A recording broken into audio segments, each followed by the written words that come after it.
What's up, Flick fans? The summer movie season has come to an end. For me, there's no real concrete timeline on the summer movie season, which is a little different than summer itself. It all usually starts end of April, 1st of May. Wherever you put that needle, it's cool. And then for me, it stops with Eden. It all stops with Eden. Should have stopped with War of the Worlds. I should have just stopped watching movies. So today we're rolling through these. Please keep me in check. I usually talk too long. I need your thoughts and comments down below. What summer movie did I miss, both streaming and in theaters? How do you like my timeline? Is it the worst? Probably. If you want to drop a like down below or share this video, that would be awesome. Most importantly, leave those comments. Your comments help these tier lists. It means so much to me, and I just love the conversation, man. A lot of movies, like 50-something movies to talk about today, so plenty to discuss. There's no real order, by the way. I just kind of threw it in there, so whatever happens over the next 30 minutes, happens. What do you mean by that? See, I'm looking at this. They somewhat put it in chronological order with some inconsistencies, because Another Simple Favor, I believe, was the first movie of the summer. I watched that and then Thunderbolts back to back, and I prefer Thunderbolts. There's a little tease. Another Simple Favor is just a bad movie, a bad sequel. It's going to end up really low on this list, man. This is one of those opportunities that they had. The director returning, the cast returning. I'm a huge fan of Anna Kendrick in this role. Blake Lively's good in this role. Well, in the first film. In the second movie, they're introducing a bunch of wacky and overly ridiculous concepts. There are twins at play. Henry Golding, Allison Janney. They're not really adding a lot to it. It's ridiculous dialogue, a dumb story. The fact that they're even together in the first place, I'm like, it kind of negates what you did with the last film. Just a dumb movie. So I'm putting the dumb movie on the E tier. The only redeeming elements are the returning cast members. Next up, we've talked about it several times. I just did a massive MCU tier list where I did Thunderbolts and Fantastic Four. You can check that out down below, but I really enjoy this, man. From top to bottom, start to finish, it's very simple within the way it executes things. It doesn't go overboard with the massive CGI third act battle, Black Widow style. No, it actually keeps it personal to these characters, and Florence Pugh is giving an amazing performance. Lewis Pullman is awesome in this film, and I love this team that they've assembled. The only detriment against this movie is that there are a couple of moments that don't entirely work. It does slow down at points, but really, they just didn't. I mean, it's not even that they didn't market it right. There just wasn't that character to pop out and make this do well at the box office. And it's the idea of, oh, I've got to see all these other projects before watching this one. So no one really expected this to be an A-tier level film. Alas, for me at least, it was one of those that's kind of stuck with me. And so, what a surprise. Thunderbolts, A-tier. Hurry Up Tomorrow. Yeah, the whole time I was thinking, hurry up. I want this movie to be over. This is The Weeknd's film. I didn't even spell The Weeknd's name right in the title of this movie review. It's one of those opportunities to do something really special, and I actually thought the trailer had some artistic merit to it. I like the people involved here. You got Barry Keoghan running around. I'm like, this is a pretty good cast, and The Weeknd's just, some of the dialogue's weird, but I'm trying to see this through the lens of what he's telling his audience, and I get it. His audience was in my comments saying, Austin, you don't understand the nuances of Hurry Up Tomorrow. And I'm thinking, no. The script sucks, man. It just straight up does. The more I thought about this film, the more it irritated me. Jenna Ortega, Barry Keoghan, neither of those two could save this experience. The Weeknd's acting was just not very good. The movie looks great. Trey Edward Schultz is a great director from a visual standpoint, but if you have a script this bad, there's not much you can do to salvage it, and so I'm actually going lower than I even anticipated. I'm going F tier. Sorry, Weeknd fans. His music's good, so. I don't know if you've noticed, I'm not doing my normal awesome, bad, good, meh tiers. I wanted to switch it up a little bit, and me putting something on the C tier, spoilers, doesn't automatically mean it's bad. For me, C means either fine to to okay. And Clown in a Cornfield ended up being okay. Like, it surprised me in a way to where I wasn't expecting this to be much based off of the trailer and the marketing, but I ended up having a fairly fun time with these characters. The cool thing about this movie is what it does in the third act and how it switches everything up on you and says, all right, we're going from very generic and cliche horror movie that's a little bit of fun to something crazy. And it gets like, if you like horror movies that go out of the box in the third act, completely outlandish. I think you're going to have fun with this eventually. It may start out really slow for some people, and I completely understand that, but it ended fairly strong. And so I'm going Clown in a Cornfield on the C tier. Oh, look, it's F1. It's the most entertaining movie of the year. At least that's the case for me. I truly believe F1 it's just everything it needs to be and more. I believe it's the highest grossing sports movie of all time. It's getting another release in IMAX, and let me tell you, I'm going to be there. I'm going to be there for that release. I'm going to watch it again in IMAX. One of the coolest experiences of the year, and it had that Top Gun Maverick flavor, and I know everyone's saying, well, just because it's the same director doesn't mean, well, maybe it does. Maybe this is his shtick, just to do Top Gun in a car, Top Gun in space, Top Gun on a submarine. Just keep doing it. Keep doing movies like this. People are going to show up because they want to have a kick-ass time at the theater, watch a big blockbuster, and, it's a very generic story. It's guy trains sidekick who thinks he's better than him, and can they get along? Can they? Okay, we've seen it, right? And maybe the love story wasn't fleshed out on the level it should have been. It didn't matter. The experience was amazing. The technical achievement across the board was spectacular. Again, it's a movie that does everything it needs to do and more. And for those reasons, it's an S-tier film. People want to give Mission Impossible: The Final Reckoning flack. And you know what? I'm not going to do it. I refuse. Well, it was a little disappointing. I did expect a little more from this movie. At the end of the day, it's the final Tom Cruise in Mission Impossible film. Quote unquote final. We'll see what happens. And in that way, it did deliver a couple of moments. I mean, standout moments with the cast, with the crew, with this family that they've assembled. I keep saying this, Mission Impossible does family way better than Fast and Furious. But some heartbreaking moments, a couple of spectacular action set pieces. But it was very convoluted. But it did lean on callbacks, and it did lean on those, constant montages, and they kept doing that throughout the movie. And it's such a long film. It's the first time I've ever felt the length, that's what she said, of a Mission Impossible movie, and that's a little disappointing in a way. And so I wanted it to be a lot more smooth. I wanted it to feel a lot tighter. That's also what she said. I've just got to stop talking. Didn't enjoy it on the level that I wanted to, but I still enjoyed it. It's a fun finale. B tier. Another action movie here, Fight or Flight. This is the Josh Hartnett descent. It started with Trap. Actually, I think Trap was the second or third movie. This guy's been crushing it, man. He did Oppenheimer a few years ago. I love seeing him every time he pops up.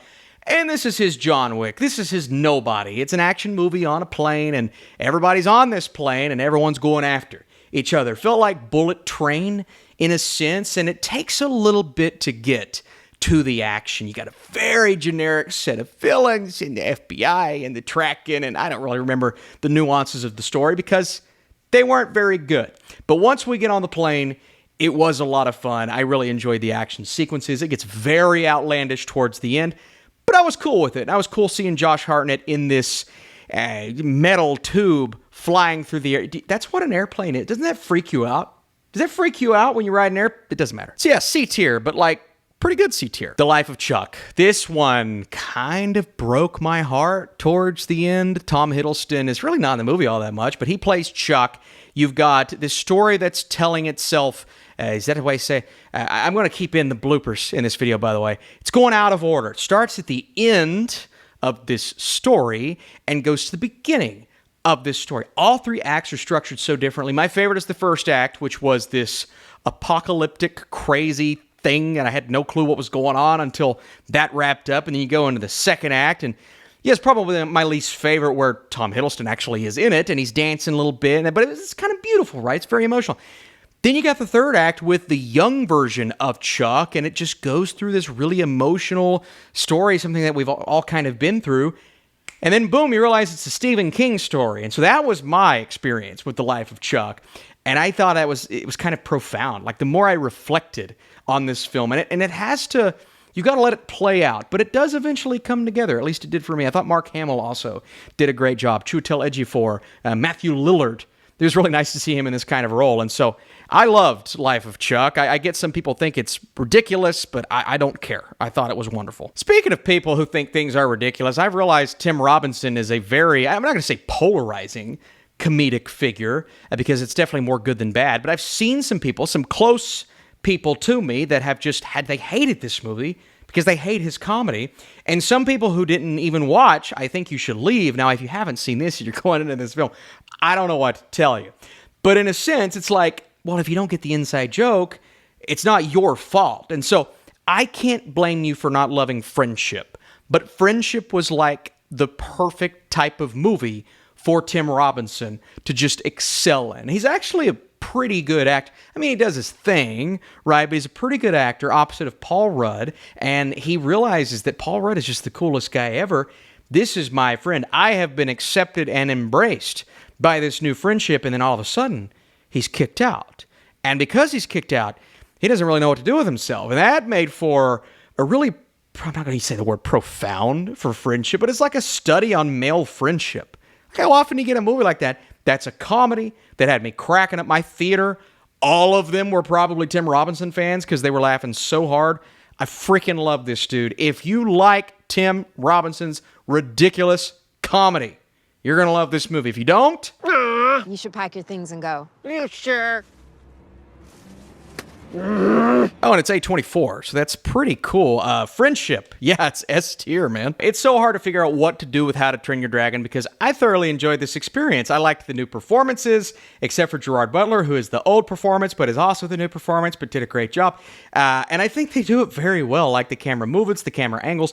I watched the original before this one, and they kind of nail almost everything, but then there are added storylines that almost enhance certain things about characters. And so the only knock against this is that it's just a shot-for-shot remake other than the added stuff. And so I'm like, how do I judge that? I do like the original better. I believe it's more authentic, but there is something to this remake actually nailing what they set out to do, and you can tell it's the same creator. So I'm going to go B tier for How to Train Your Dragon, but it's very close to A. All right, Fear Street Prom Queen. I actually like the first three Fear Street movies to various degrees. Okay, fine, but I didn't actively dislike any of them. And this one really feels like an unwarranted, unnecessary spinoff. Such a dumb plot. They take Prom so seriously in this. But look, I was prom king. I have a right to judge you people for taking it that serious. I didn't take it that seriously. That's probably why I won.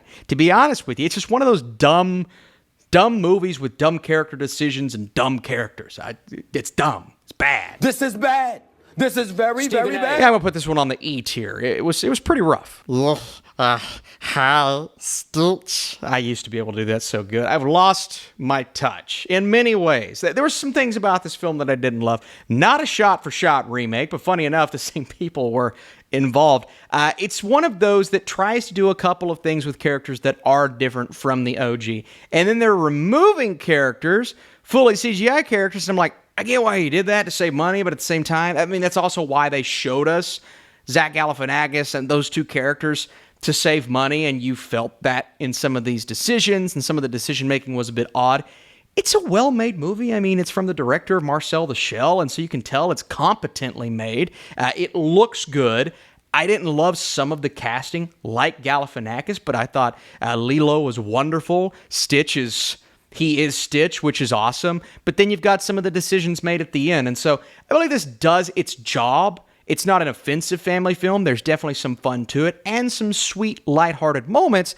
But I can't put it any higher than the C tier just because of some of those weird changes. From Jesse Armstrong, the guy behind Succession, starring Steve Carell, Jason Schwartzman, Corey Michael Smith, Rami Youssef. I mean, this is a great cast. It's about a bunch of rich guys who go to this rich guy cabin and talk about rich guy entrepreneur stuff, and they're kind of learning lessons along the way, but they're not very important lessons, and it's just a lot of dialogue that just frustrates you, and you're just like, I don't like any of these people.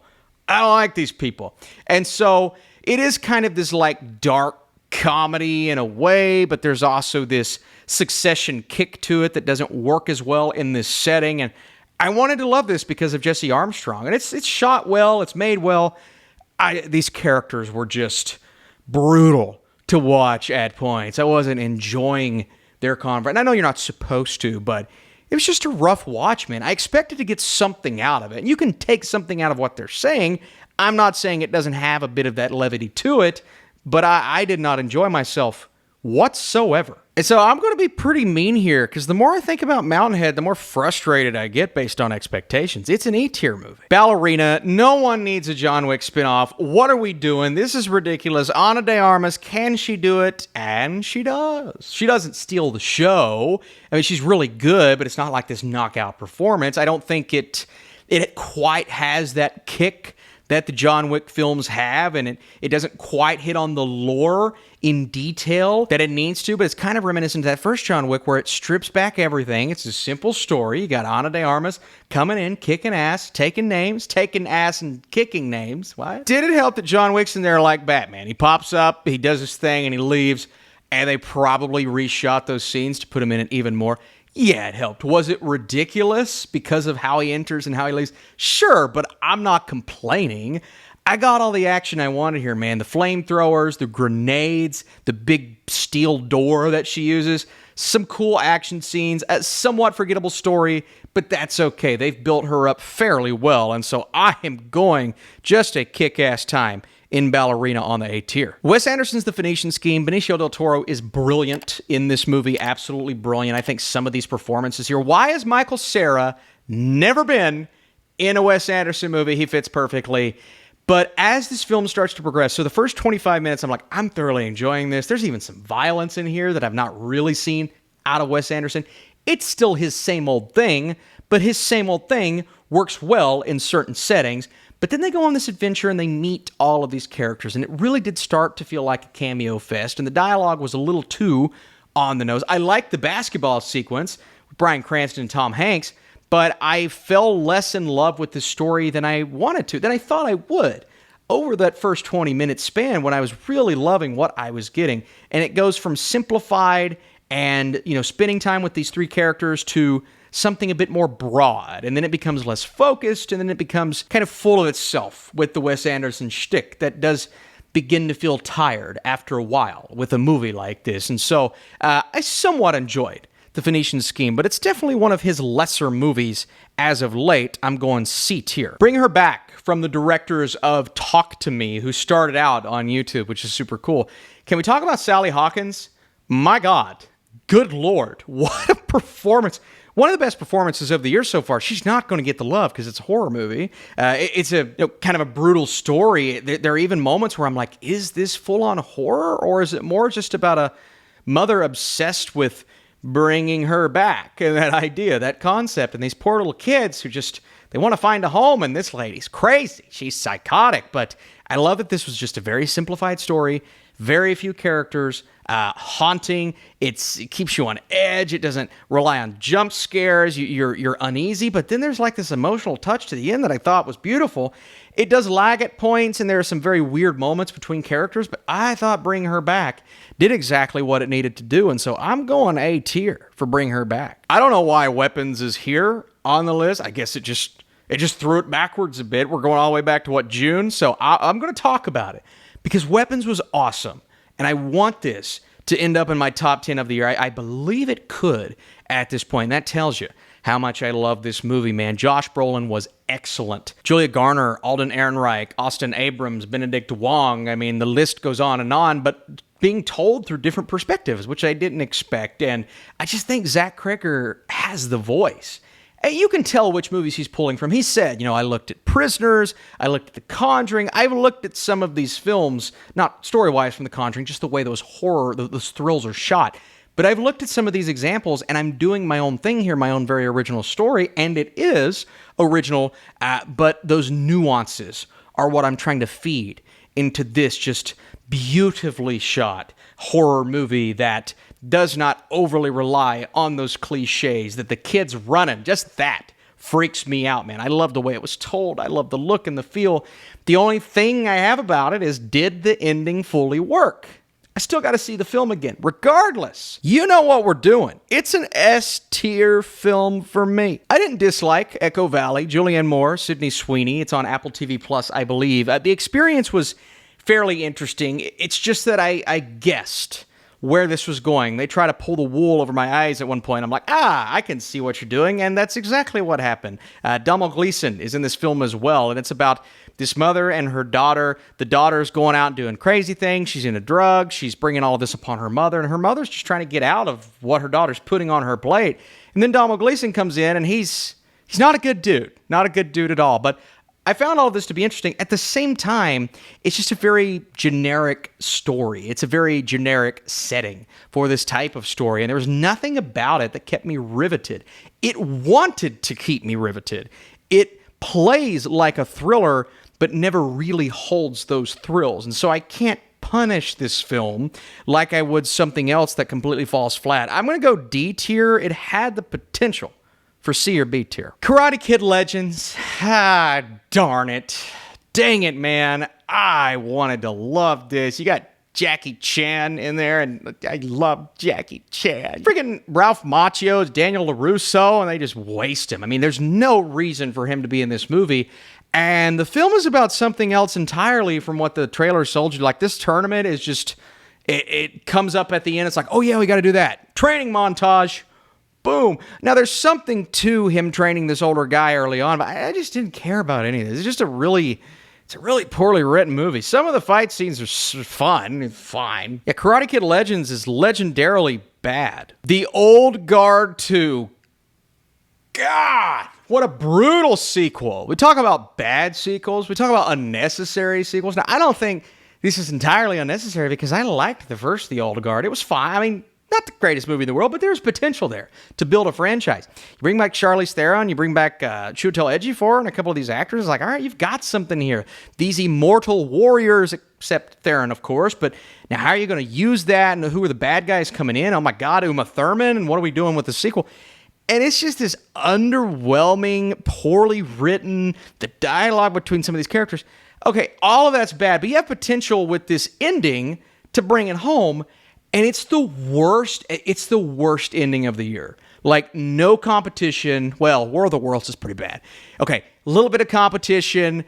It's so bad. Ultimate cliffhanger. And the way this movie performed, I don't think we get a part 3. And that makes it even worse. The Old Guard 2 is a piece of shit. Final Destination Bloodlines had no right being this fun. I saw that trailer and I said, okay, this could be entertaining. I don't think it's going to be very good. I don't think I'm going to care about this story. But ultimately, I like how, the title, Bloodlines, comes into play heavily. And that opening sequence, oh my God, man, one of the coolest in the franchise. The people burning on the elevator and the whole thing coming down. It was awesome to see it get you in the groove, and then you've got some of these deaths. I don't want to spoil any, but yeah, next time I get an MRI, an X-ray, anything that has to do with the hospital, I'm not going. Nope.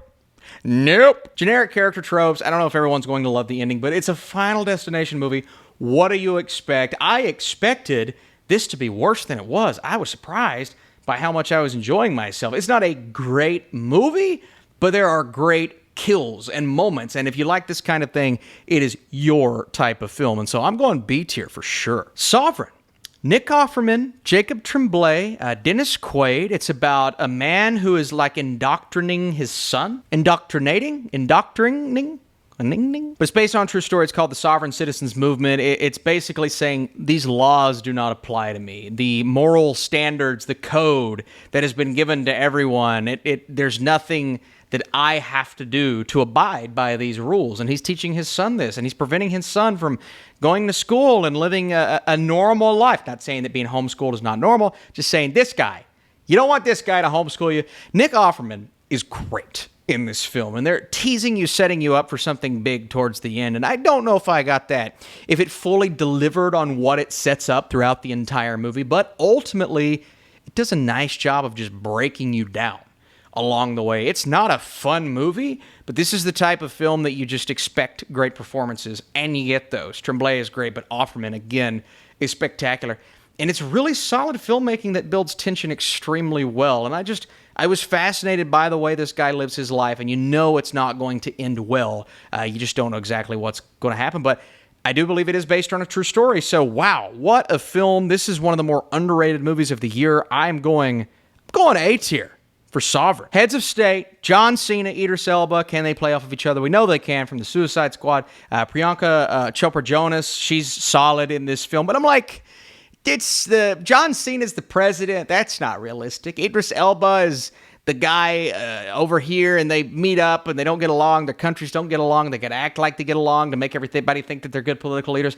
And then the plane explodes, and there's an organization after them, and it turns into a big 90s action romp. And I'm thinking, this is super dumb.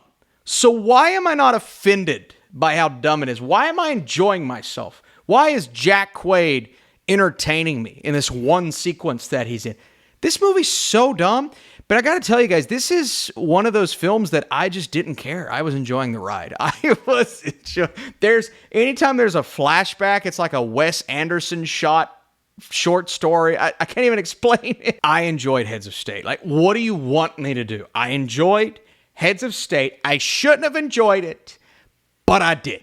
I had fun. Just go watch. I can't even describe why it's fun, but it's fun. I like their back and forth. I like their banter. I know it's a terrible script. I understand that, but you know what? Screw it. Screw it. B tier, Heads of State. Predator, Killer of Killers. It's a bunch of animated short stories of these predator tales spanning through time, from being in the war and fighting a predator, being in samurai times, fighting a predator. Like, the concept is super cool. It's Love, Death, and Robots flavor, right? That kind of vibe. But there is a part of the movie where some things do start to tie together, and I'm like, there's so much creativity going into this film. The animation was rock solid. It's like a cheaper Spider-Verse animation in some ways. It didn't always click, but I like it. There's something about that I thoroughly enjoy. And I enjoy these characters, and I love that there's not too much dialogue with some of these characters. And I mean, even when the predators aren't there, you got a ninja fighting a samurai. I'm like, what's not to love about that? And so Predator, Killer of Killers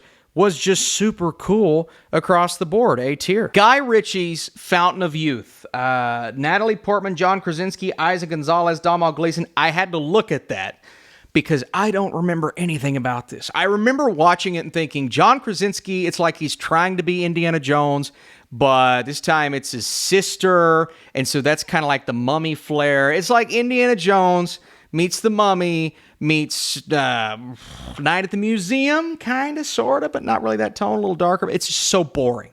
It's so boring. You don't care about any of these characters.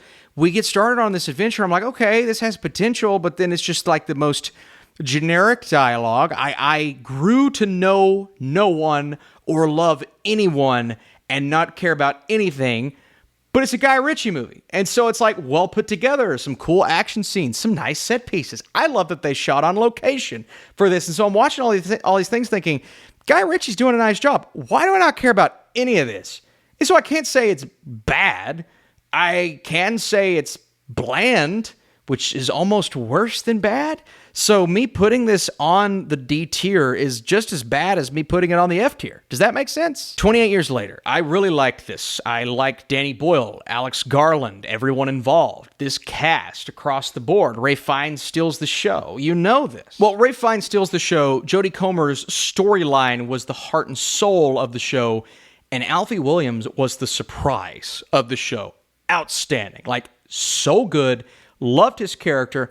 Now, this movie feels like 2 or 3 different films coming together to create an experience unique, but not really what a lot of fans are looking for, especially that second act, which is very emotional, but it didn't feel like it carried on the momentum of the first act. So you're breaking that up into several parts, and then you've got the ending, which was beautiful, followed by the actual ending, which people keep trying to tell me what the meaning behind that is. I get it. I've looked it up. I understand.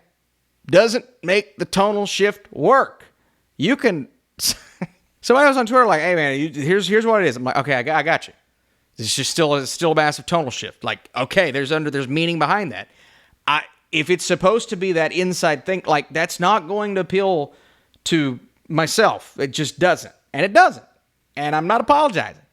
And it doesn't. So there are things about this film that did not live up to my expectations. I wanted it to be fantastic.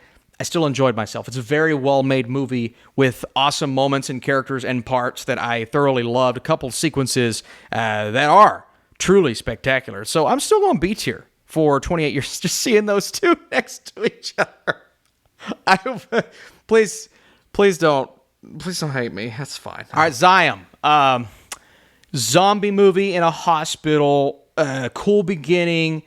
Don't care about these characters. The dialogue was atrocious, but when all these people that are here just to get checked out that start to deal with the zombies, then it gets entertaining. You just got a guy who's trying to save the girl up. Admittedly, I don't remember a lot about this. I just remember thinking, oh, this is not very good. This is a bad movie. But these zombie things are cool, and the prosthetics and the makeup, oh, that's great. It's a horrible script. It's on Netflix if you want to prove me wrong. Putting it on the E tier. Dangerous Animals, Jai Courtney, a title with a double meaning. I always love a good double meaning title. It's just he plays a psychopath on a boat who lures people in on these shark tours, and it ends up being a little bit more than a shark tour. And so, is the actual dangerous animal in the water or on the boat? It's that kind of movie. I will say, though, Jai Courtney gives a spectacular performance. I liked this. I had a good time with this.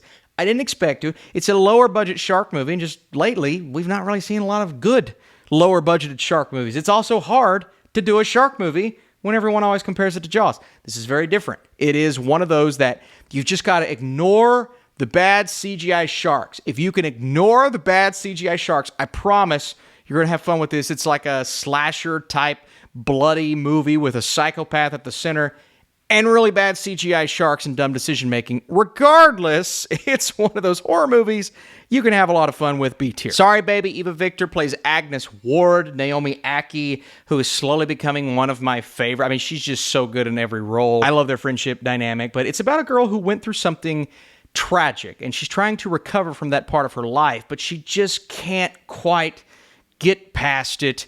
And you see all of these new relationships form. You go through those old relationships, then you kind of go through what happened and the way that is filmed. And Victor also directs this movie, who is just like, I can't wait to see more of her work. This is a beautiful, warm, it's like you want to hug all of these characters. Well, almost all of them. There's one who is really funny and annoying, but you want to hug all these characters involved by the end of the movie. There's a beautiful message in there. I love the dialogue, the script. It's slick. It's easy to watch. It's one of those that if you tune out of, you're not going to fully get that emotion, how it handles everything in all of these characters. And John Carroll Lynch gets like 5 minutes, but it's the best 5 minutes of the year. I love that conversation. So, Sorry Baby is going on the A tier for me. I'm so sick of Eddie Murphy just wasting his talents on these direct-to-DVD, not direct-to-streaming movies or dumb sequels or just things that aren't fully giving you what you know he can give. And this is a Eddie Murphy and Pete Davidson are partners story. Keke Palmer comes along for the ride. Can you trust her? Can you not? It's just a bunch of dumb storylines all coming together to create a dumb heist movie or reverse heist movie that had nothing. This feels like one of those films that studios will do just to say that they did it.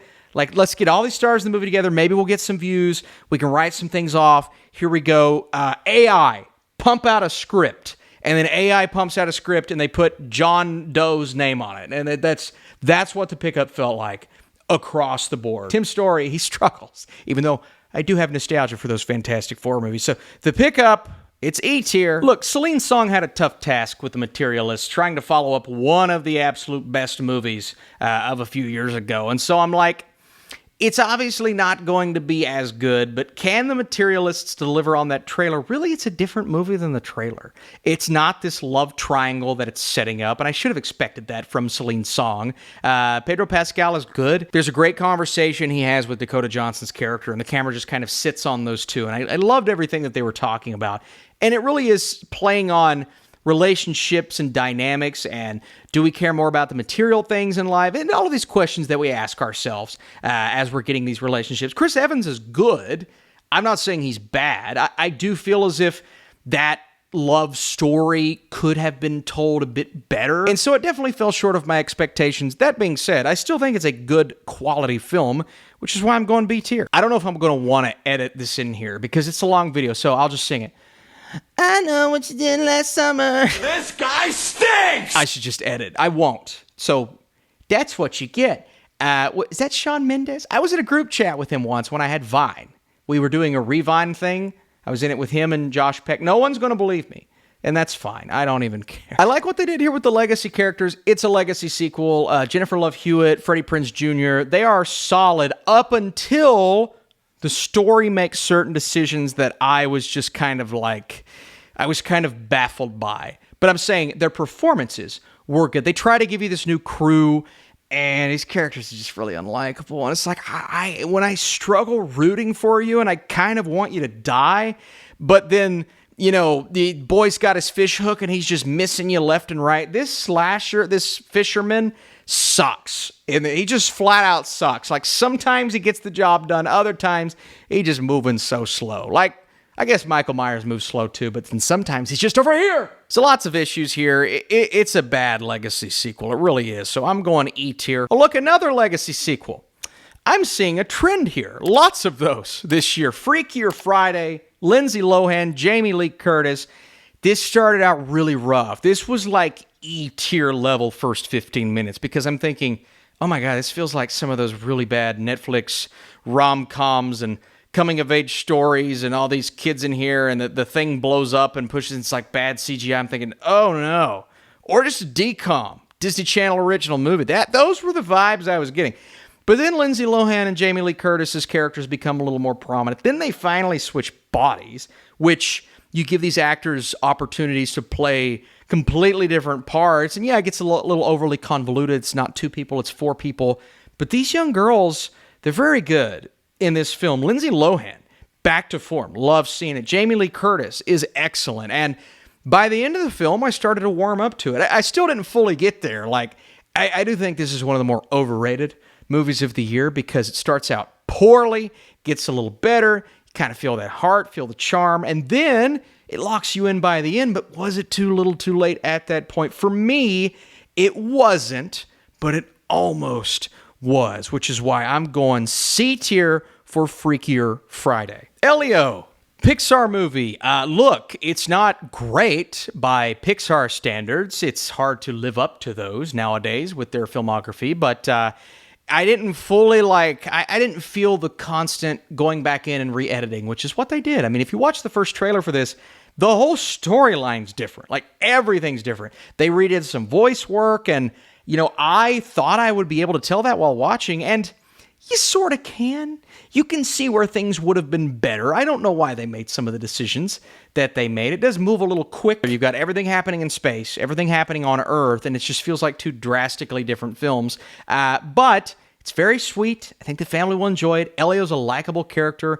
I love the friendships and dynamics that he builds with this place that thinks he's the king of Earth, and that was very sweet. So I enjoyed myself. I'm going B tier for Pixar's Elio. War of the Worlds, look, if you watch my review, you know where I'm going with this. Probably the cinematic equivalent to I don't even know, it gave me that feeling like that I had when my daughter was born, just pure joy, happiness, emotions. Like, nothing could be more perfect than this. Like, the day I got married, the day my daughter was born, so many perfect moments. And I'm watching War of the World thinking, I might love you as much as I love my wife. Like, this is just brilliant filmmaking, storytelling.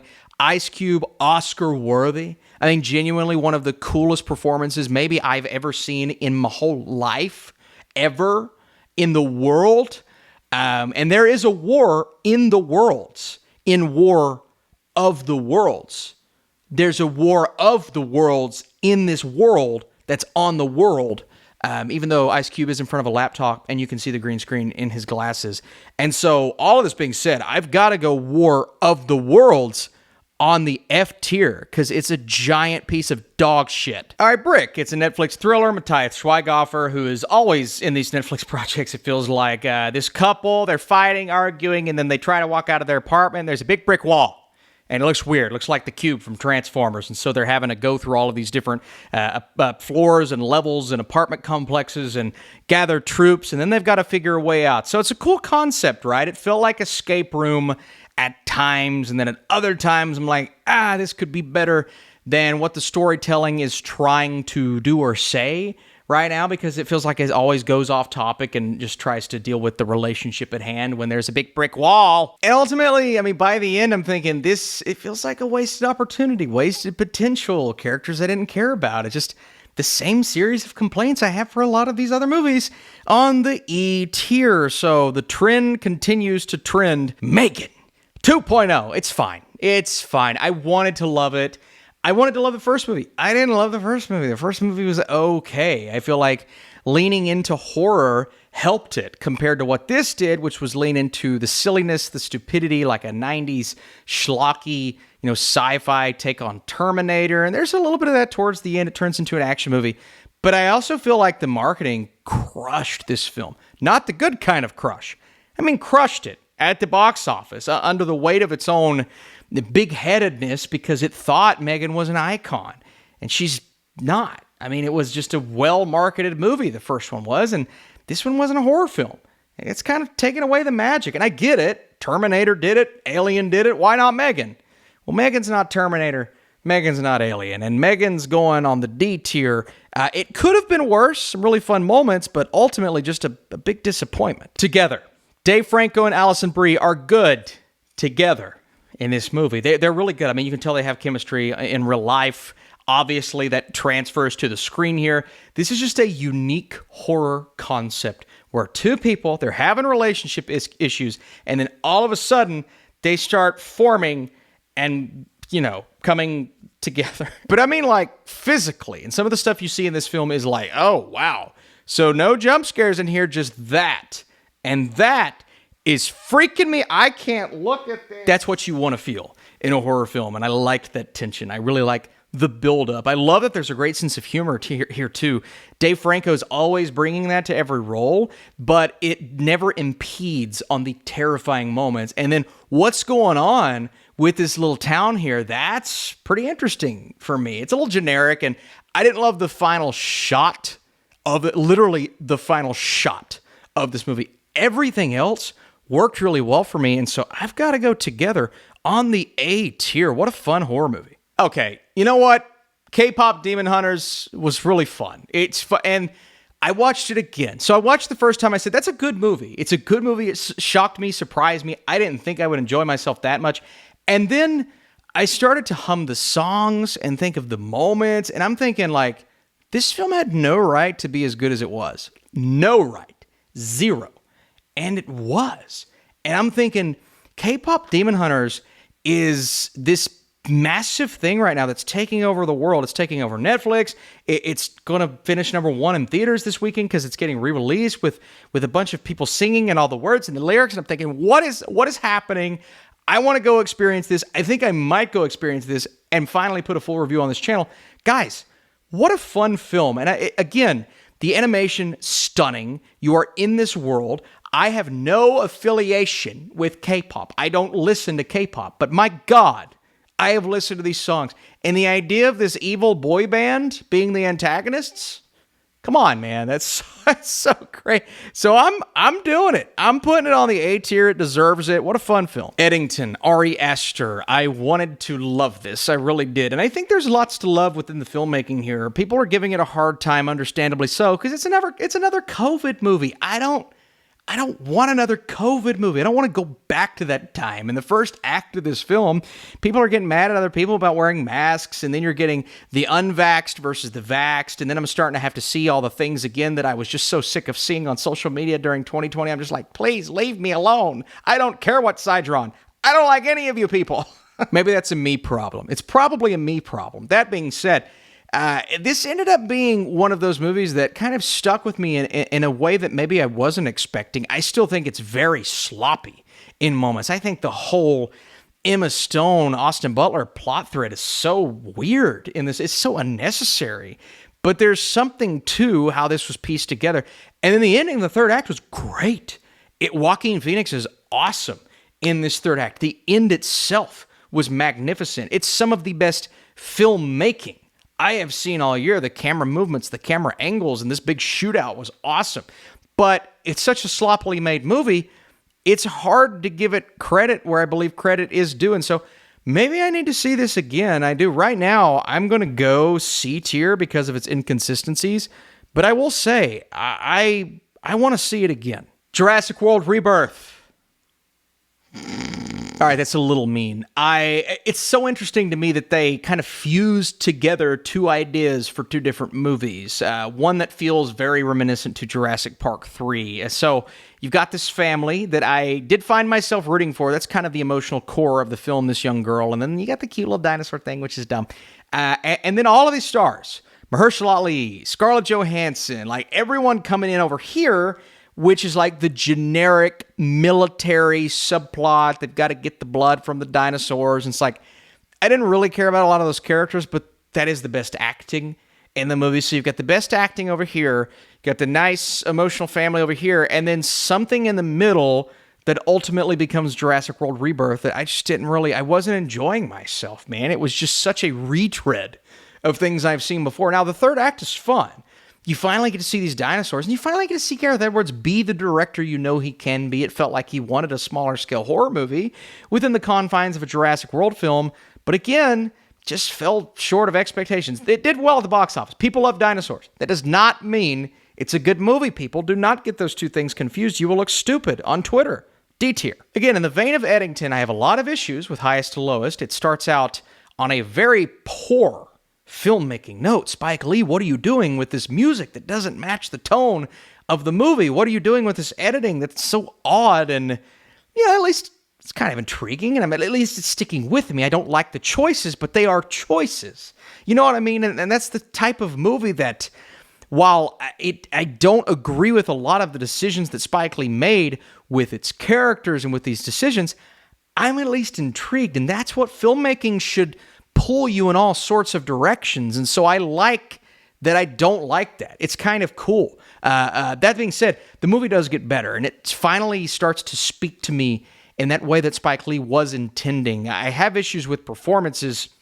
Denzel's wife in the movie, it does not keep up with him very well. You know who does, though? Jeffrey Wright. He is phenomenal in this film. Both of them. I think Washington is giving an Oscar-worthy performance in a movie that's not going to get the Oscar love. And ultimately, Highest to Lowest is the opposite of the title. Starts low, gets high. I even thought A$AP Rocky wasn't bad in this film at all. And what Denzel does, man, just lyrics and magic towards the end of this film. Spike Lee is at least showing something interesting with Highest to Lowest. I think it's a good movie that could have been great if it weren't for the first 30 minutes. Sorry, folks. Comedy's back. I loved The Naked Gun. It was so funny. This is what I've wanted to see from a lot of these comedies that lean satire for a long time now. We just don't get good satirical films anymore because they're all afraid to take risks and make jokes and make people laugh. Guys, movies are supposed to make you laugh.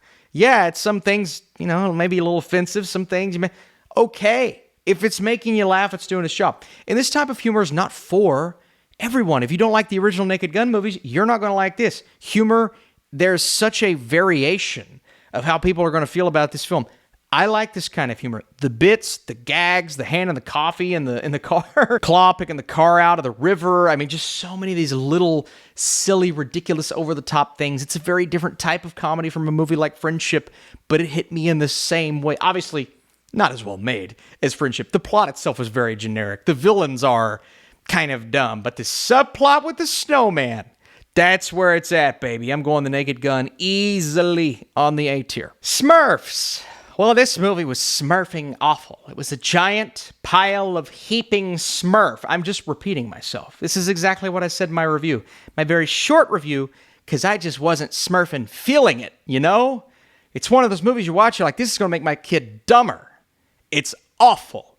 God-awful. Not even the replacing of the bad words with the word smurf was what bugged me the most. What bugged me the most was just this story and plot line and actually managing to set up something semi-interesting with James Corden, who's in this movie, and then just botching it. And then you've got Rihanna is Smurfette. That's what's on the poster.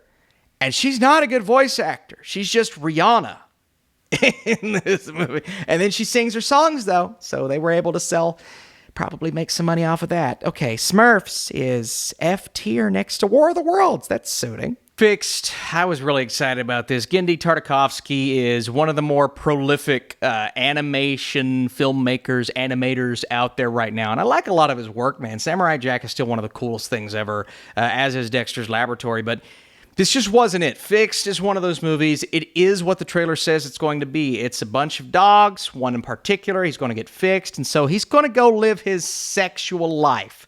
Okay, he's going to hump everything he can, from legs to boxes to cars to more legs, probably. You got a great cast. Idris Elba, Adam Devine. It's just, I did not care. The one-note jokes that carried over and over and over, very little weight all throughout this movie. And then you've got this ending that it's about a dog show, and it's starting to actually kind of say something, but it was too little too late at that point. And I do like the main character in a way, but at the same time, it's like the emotions of that journey are just stripped away from every joke that just felt so repetitive. It was kind of funny the first 5-10 minutes, but then I'm like, oh, this should have been a short film. This should have been a long movie. And so Fixed for me, unfortunately, is the E tier. All right, Austin, speed this up. Superman, Fantastic Four. Let's just knock them both out, because they're both going to be on the same tier. I think both of these films are high quality movies.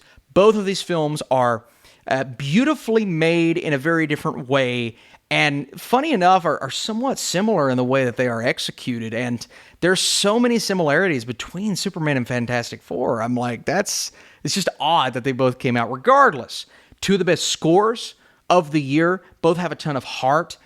I am going to inevitably give the edge to Fantastic Four First Steps. I just think the grounded nature of what it was trying to do and say, mixed with the storytelling itself, worked with me a bit more and a bit better.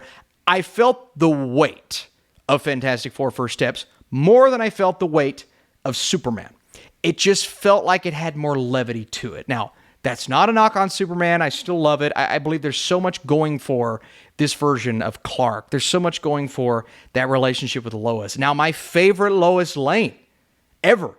That's it. I mean, I knew she was perfect for the role when she got cast.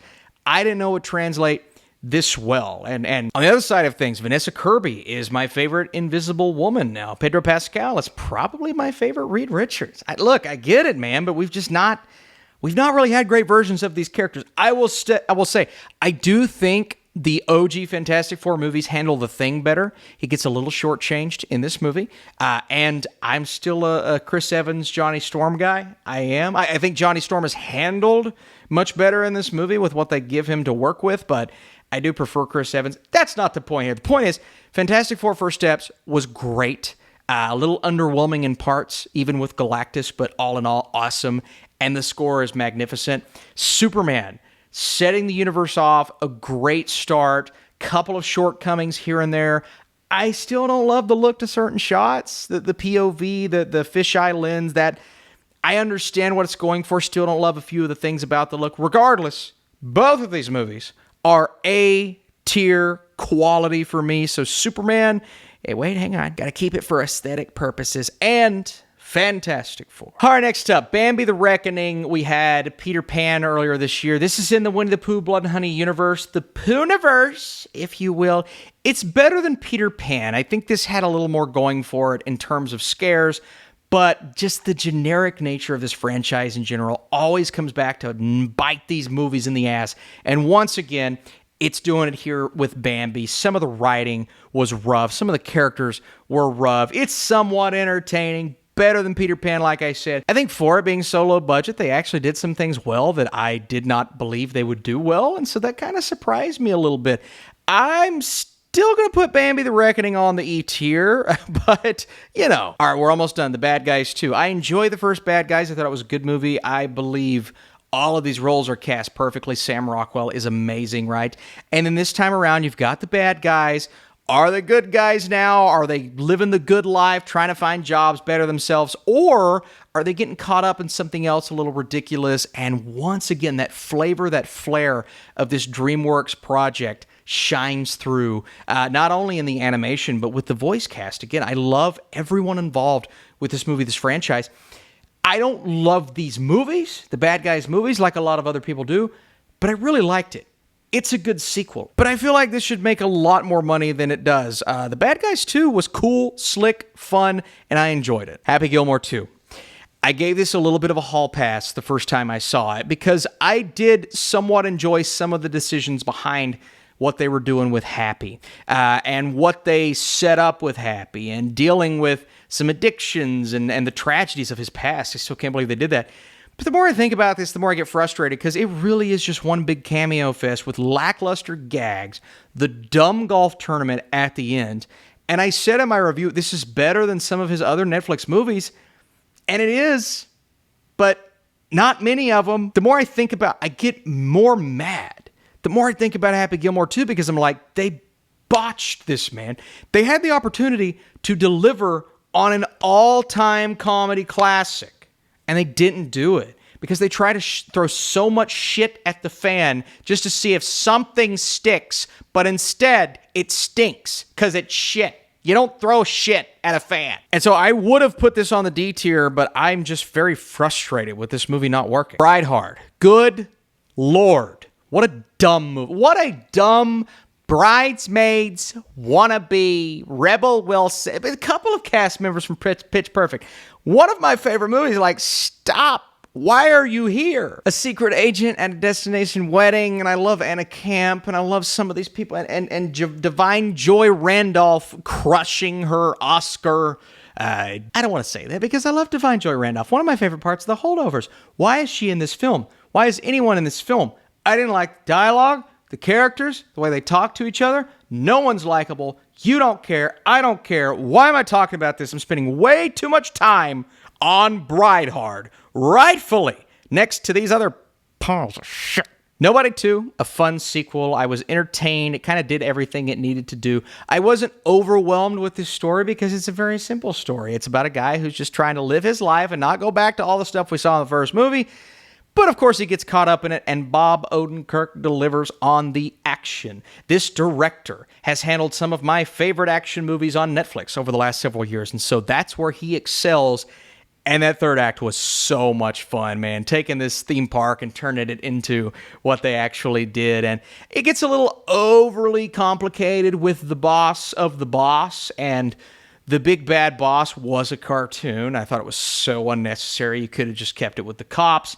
All in all, I still enjoyed Nobody 2. It's a flawed story, absolutely. But it did enough to entertain. And that's fun. Night Always Comes. I won't spend a lot of time on this. Vanessa Kirby. Zach Gotts, again, I forgot his name. From the Peanut Butter Falcon is back. I loved seeing him. He was so wonderful in that movie. I love seeing him get a role in this movie. Vanessa Kirby's down on her luck. She needs money. She needs it now. And life is just throwing so much at her. And so she's trying to raise $25,000. The night turns dangerous. She doesn't know who to trust or how she can get these things. And it really is someone at the end of her rope. And I like that conceptually. But at the end of the day, man, this movie moves at such a slow, steady, snail's pace. And it never really gets there for me. I kept waiting on something to happen to get me fully invested. And her journey is a tragic one. It's got a hint of Uncut Gems, someone who's going to do whatever it takes and may or may not have gotten herself in this position. You'll see that when you see the movie. But ultimately, man, it moves so slow. And I was never on board with this story. Now, it looks good. It's well shot, well directed. It was so forgettable. And so I'm going Vanessa Kirby's latest on, we'll say the E tier. And finally, Eden. A bunch of outsiders going to this island, trying to establish a civilization. 3 very different groups of characters. Daniel Bruhl and Sydney Sweeney. Their kids. You've got Jude Law, Vanessa Kirby. And then you've got Ana de Armas coming in with her crew. And they're all 3 just trying to do different things on this island. Do we have enough food? I love Ron Howard. One of the issues I've had with Ron Howard as of late is that his films tend to kind of prod along. And they move extremely slow, and a lot of the time you don't get the payoff necessary, and that's exactly how I feel about Eden.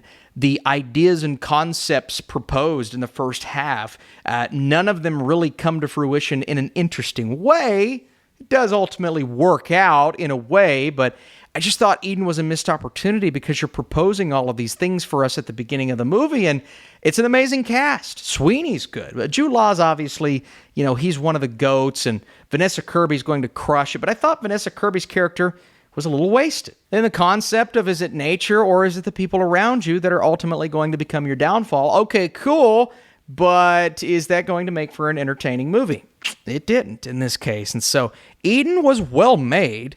Eden just didn't really work. All right, folks, another long tier list. Sorry about that. Dropping a like on this summer tier list would be amazing. Sharing this video would help so much. And leave those comments. What did I miss? And what do you disagree with? I mean, it's 50 movies, so it's got to be something, right? At the bottom, the cinematic masterpiece known as War of the Worlds, of course, followed by Smurfs and Bridehard. Man, these movies suck. Speaking of sucking, how about a sucky sequel in Old Guard 2 and The Weeknd's Fever Dream to round out the F tier on the E tier? From top to bottom, I'm going another simple favor at the end there. Where is Fear Street Prom Queen? There you are. We're just taking everything from one side to the other. Then you have Zion, a forgettable zombie film. I Know What You Did Last Summer, legacy sequel that kind of stinks. Pickup should have just been a tax write-off. What was this movie? Why does it exist?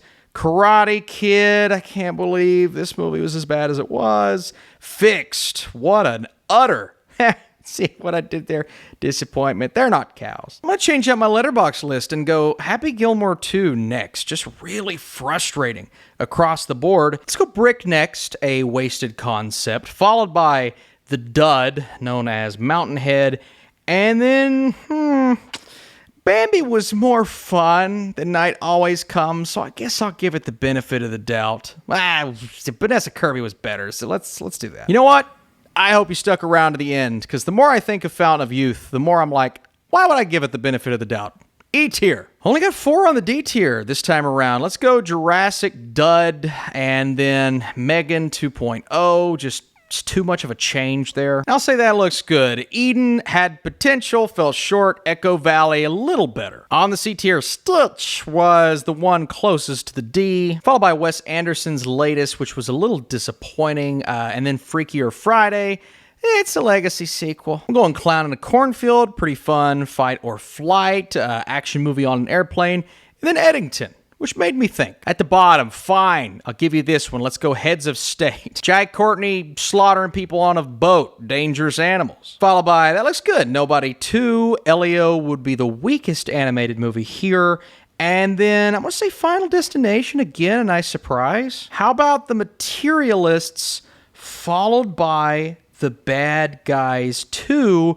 And then, man, it feels weird doing this, but 28 Years Later would be next on my list. To round out B, let's go How to Train Your Dragon, and then highest to lowest. And then a disappointing film, Mission Impossible, but I still really enjoyed myself, so it's at the top. On the A tier, I'm gonna say Kpop Demon Hunters, but I can't wait to watch it again. Followed by Predator, I don't know, man. Predator, Killer of Killers, but the part of me wants to, you know what, let's have some fun. K-pop above Predator. Next up is Marvel's second latest in Thunderbolts, followed by the John Wick spinoff, Ballerina, which was a nice surprise. How about Sovereign? One of the biggest surprises of the year, at least for me so far, and Bring Her Back, a movie I expected to love, and I did. Going Together next, a freaky horror film, and then one of the best comedies you could ask for, The Naked Gun. I laughed so hard. Superman, next on my list. I told you all, I do like Fantastic Four First Steps a little better. I think I'm going to give the edge, change it up a little bit to, come on, Fantastic Four First Steps in my 5 slot. In my 4 slot, we're keeping Sorry Baby right there, looking really good. I have to go Friendship next. Just an awesome Tim Robinson experience. Number 2 is Weapons. Unique, original, overall entertaining, a horror movie that feels like a big blockbuster, especially with its cast, and so uniquely told. But finally, my number 1 is F1. It's just so much fun. That rhymed. How many movies was that? That was a long, I'm sorry. This video is going to be long. I apologize. No, I don't. What am I talking about? I had to wear the glasses, can't really see anything. Thank you for watching. This was a great list, man. Summer, you know, inconsistent. Obviously, lots of movies on the E tier. The E tier is the biggest tier. It's never a good sign, but otherwise, it is kind of top-heavy with those A and B tiers. I wanted more on the S. Who knows? Maybe the rest of the year has something fun in store. Should we do a fall movie countdown? Let me know down below. Appreciate it. See you soon.